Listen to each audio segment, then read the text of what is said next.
क्या आप मानोगे 4000 साल पहले भारत में प्लान्ड सिटीज मौजूद थे। इंडस वैली के शहर ग्रिड पैटर्न में बने थे, बिल्कुल मॉडर्न प्लानिंग जैसे। सड़कें सीधी और एक दूसरे को काटती थीं बिना रैंडमनेस के। ये दिखाता है कि अर्बन प्लानिंग पहले से डिजाइन की जाती थी, रैंडम नहीं। ड्रेनेज सिस्टम इतना एडवांस था, हर घर अंडरग्राउंड ड्रेन से जुड़ा था। आज भी कई शहरों में ये लेवल नहीं है जो उस समय की सोच दिखाता है। हर घर में बाथरूम और वाटर आउटलेट सिस्टम मौजूद था, मतलब हाइजीन और क्लेanलीनेस उस समय भी टॉप प्रायोरिटी थी।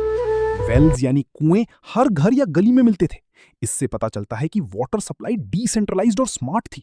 Weight and measurement system standardise था, यानी व्यापार में एक्यूरेसी और फेयरनेस मेंटेन की जाती थी। लोथल में दुनिया का सबसे पुराना डॉकयार्ड मिला है। ये दिखाता है कि इंडिया का सी ट्रेड 4000 साल पहले भी एक्टिव था। लोग मेसोपोटामिया जैसे दूर देशों से ट्रेड करते थे। इंडस सील्स वहां मिले हैं जो इंटरनेशनल कनेक्शन साबित करते हैं। कॉपर और ब्रॉन्ज से टूल्स और वेपन्स बनाए जाते थे। ये उनकी मेटलर्जी स्किल्स को दिखाता है जो उस समय रेयर थी। गोल्ड और सिल्वर से ज्वेलरी बनाई जाती थी, मतलब फैशन और एस्थेटिक्स भी सोसाइटी का हिस्सा थे।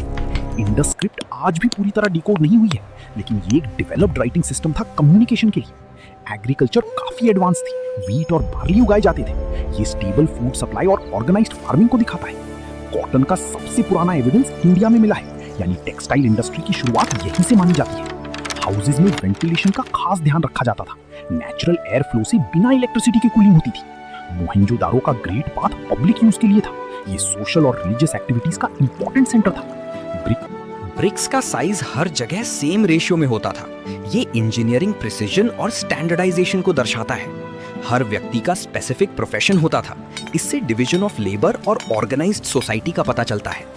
फूड हैबिट्स बैलेंस थे, ग्रेन्स, फ्रूट्स और डेयरी शामिल थे। ये उनकी न्यूट्रिशन अवेयरनेस को दर्शाता है।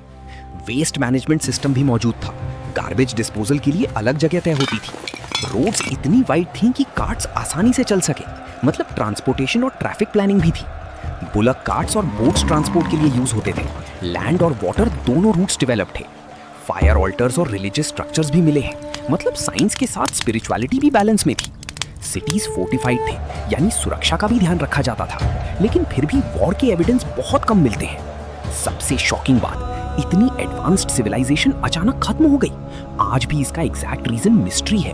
तो सोचो, जब दुनिया बेसिक सर्वाइवल में थी, तब इंडिया ऑलरेडी फ्यूचर जैसा डेवलप हो चुका था।